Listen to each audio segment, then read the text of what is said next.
Olá, seja muito bem-vindo. Eu sou Tabata Pote e começa agora o Entrevista Especial. Uma nova lei determina que hospitais e maternidades, tanto públicas quanto privadas, destinem espaços específicos para acolhimento de mulheres que passaram por uma perda gestacional. É o direito a um local reservado, separado da área destinada às mães que estão com seus recém-nascidos. Vamos conversar agora com a psicóloga Natália de Aguilar para entender melhor esse assunto que é tão difícil, né, Natália? Muitas mulheres, infelizmente, passam por isso diariamente e lidar com um luto, né, seja de um filho já maior que você acompanhou o crescimento, ou seja, um bebezinho que você esperou por 9 meses, é difícil, né?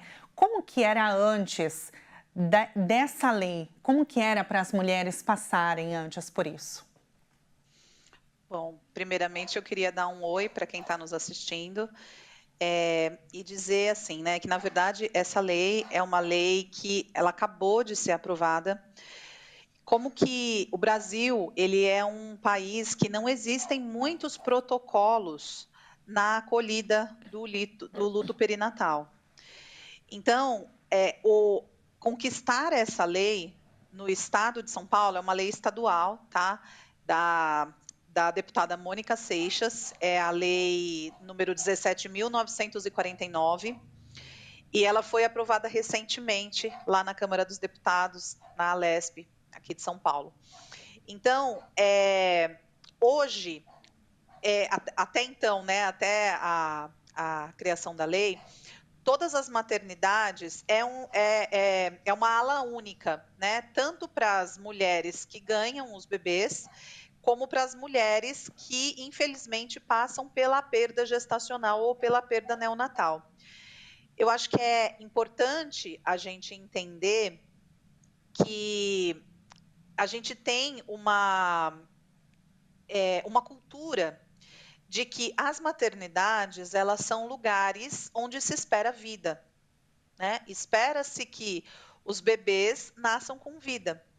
No entanto, a gente tem dados aí da OMS que todos os anos mais de 2 milhões de bebês no mundo nascem sem vida.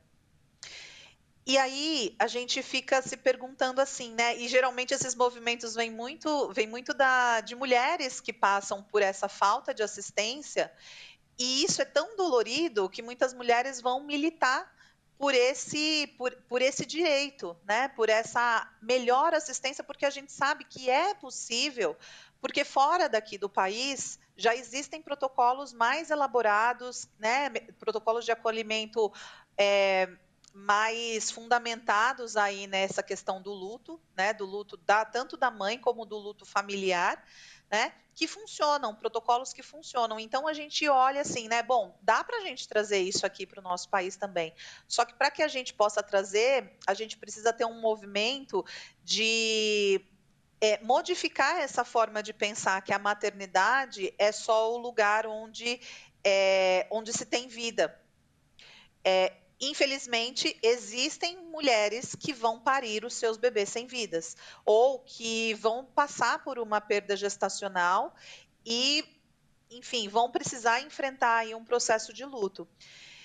E quando a gente fala de uma ala única, de um setor único, que acolhe tanto as mulheres que têm os seus bebês vivos, como as mulheres que têm os seus bebês mortos, a gente tem uma violência muito grande, né, no luto, um fator muito complicador no luto dessa mulher e dessa família que perdeu o seu bebê, que muitas vezes ela vai precisar dividir quarto com uma família que está lá com o seu bebezinho vivo, e ela vai ter que visualizar aquilo. Para ela, aquilo vai ser muito difícil, porque essa mãe, essa família, eles estão com o seu colo vazio. Então, é de extrema importância essa lei, porque essa lei ela garante uma preservação dessa família, tanto em hospitais públicos como em hospitais particulares daqui de São Paulo, para que exista uma ala única para essas mulheres e famílias que passam pela perda gestacional ou neonatal.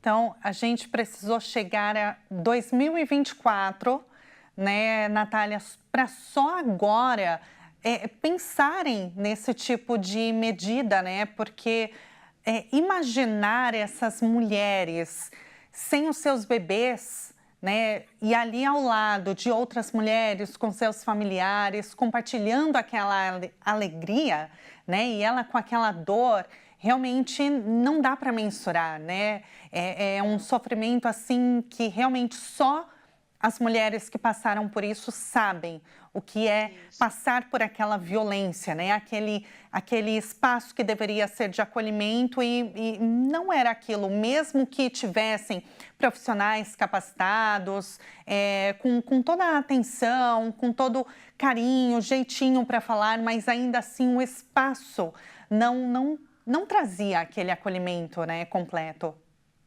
Sim. E assim, a gente está falando de algo que é muito possível, né? A gente não está falando de algo que é mirabolante, que você precisa remover estruturas, você precisa de muito suporte financeiro. A gente está falando só de uma ala separada, para que essa mulher e essa família, ela não tenha que lidar com essa questão de estar num mesmo quarto, de estar numa mesma ala, que uma família que teve o seu bebê, né? Que tem o seu bebê vivo ali. Então, eu entendo que dentro da nossa saúde existe uma sobrecarga de pessoas, existem poucos profissionais. No entanto, eu acho que é até uma questão para a gente puxar, né, para essa realidade, porque a gente ter ações como essas, a gente ajuda na prevenção de adoecimentos com relação a esse luto. Porque a gente não vê o luto como uma doença. O luto, ele é algo que é esperado diante de uma perda de uma pessoa ou de uma situação que era significativamente importante, né, para aquela pessoa que perdeu. Então, sim, essa família ela vai se enlutar, vai ser difícil. A gente não está aqui para florear esse tipo de luto, mas a gente está aqui para dizer que existem algumas ações que a gente pode minimizar os impactos. E se a gente minimizar esses impactos, a gente tem como prevenir adoecimentos, né, dessa mulher e dessa família que passou, né, ou que passa por esse tipo de perda. Então, a gente precisa dessas políticas públicas. É extremamente importante que a gente possa ter esse tipo de espaço de fala, né, para que as pessoas compreendam, porque é como eu falei, né, geralmente essas ações elas vêm muito de um lugar de mulheres, na maioria das vezes, né? Existem homens que militam também a favor dessas políticas públicas, mas eu conheço muitas mulheres, conheço alguns homens, mas eu conheço muitas mulheres que estão nessa linha de frente para que políticas públicas sejam implementadas, né, para que a gente possa cobrar, né, do nosso governo essas ações para minimizar, né, esses impactos e esses adoecimentos psíquicos que podem vir em decorrência de um luto perinatal. Esse adoecimento que você cita, um deles pode ser a depressão pós-parto, que acomete aí tantas e tantas mulheres? Sim, pode ser a depressão pós-parto, né? Só que neste caso a gente tem um agravante, né? Geralmente, quando a gente fala na depressão pós-parto, a gente está falando da depressão da mulher que volta com o seu bebê para casa, né? Que é um dos adoecimentos psíquicos que a mulher no puerpério ela pode vivenciar, tá? E essa mulher que perde o seu bebê, ela também pode ser acometida pela depressão pós-parto, só que com o agravante de não ter o seu bebê, com o agravante do luto. Então, o que pode tornar essa experiência muito mais difícil. Ali no hospital, Natália, a paciente que passar por essa perda, ela pode receber também um acolhimento, ou deve, na sua avaliação, receber o acolhimento também de psicólogos, de especialistas? Uhum. Sim, e é uma outra questão que a gente também vem trabalhando. E aqui no Brasil, a gente já tem algumas leis implementadas, algumas leis estaduais, outras municipais, e está tramitando um projeto de lei do ministro Alexandre Padilha, que ele traz a questão da humanização, né? Foi um projeto de lei que ele fez na época que ele era deputado, né? E depois ele foi para o ministério, e esse projeto de lei ele está tramitando no Senado para votação. E esse projeto de lei é um projeto federal, né? Que se ele for aprovado, vale para o Brasil todo, e acho que assim, né, as frentes que vêm trabalhando aí com essa questão da humanização do luto perinatal, vem tentando difundir muito essa ideia em espaços, né, trazer muito essa questão, né, de é necessário ter esse conhecimento para que a gente possa lutar por melhores condições nessa acolhida. E o que prevê, né, essa humanização? Principalmente, né, a questão de se ter um tempo de despedida.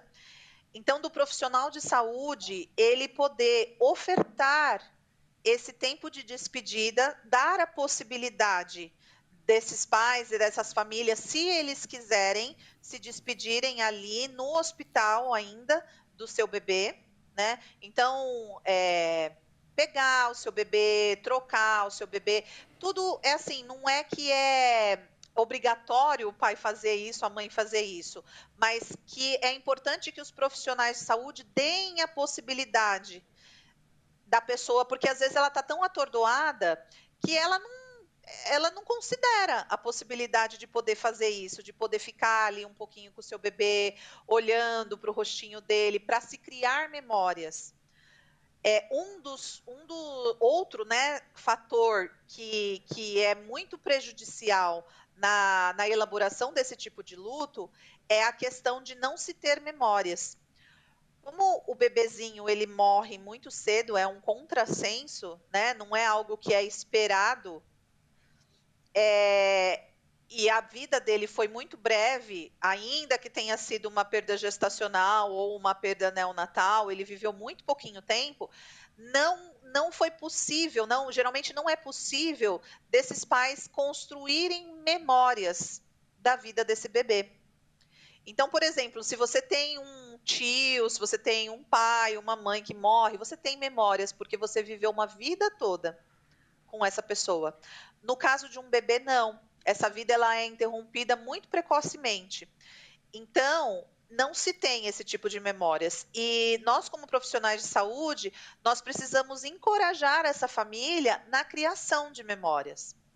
Então, às vezes, vai ser possível pegar uma mechinha do cabelo, às vezes vai ser possível fazer um carimbinho da palma da mão, da planta do pé, para compor, né, o que a gente chama de caixa de memórias, que é algo que alguns hospitais já têm isso implementado, alguns hospitais pontuais, né, já têm isso implementado, mas que seria importante ser um protocolo para que essa família saia do hospital já com a memória daquele filho, né?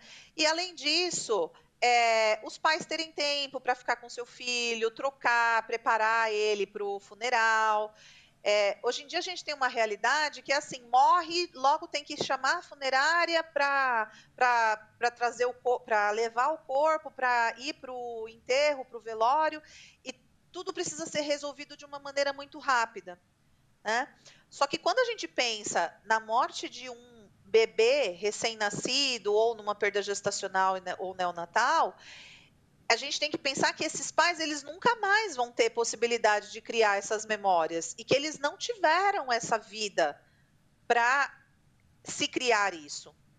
Então, e a gente tem protocolos, né, fora daqui do Brasil, que são protocolos que até ensaio fotográfico é oferecido para esses pais, para eles poderem registrar a memória desse filho.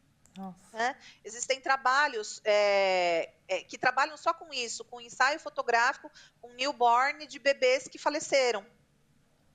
Então, são ações que são extremamente importantes, que, de novo, né, a gente não precisa obrigar os pais a fazer isso, mas é importante que a gente possa convidá-los a isso.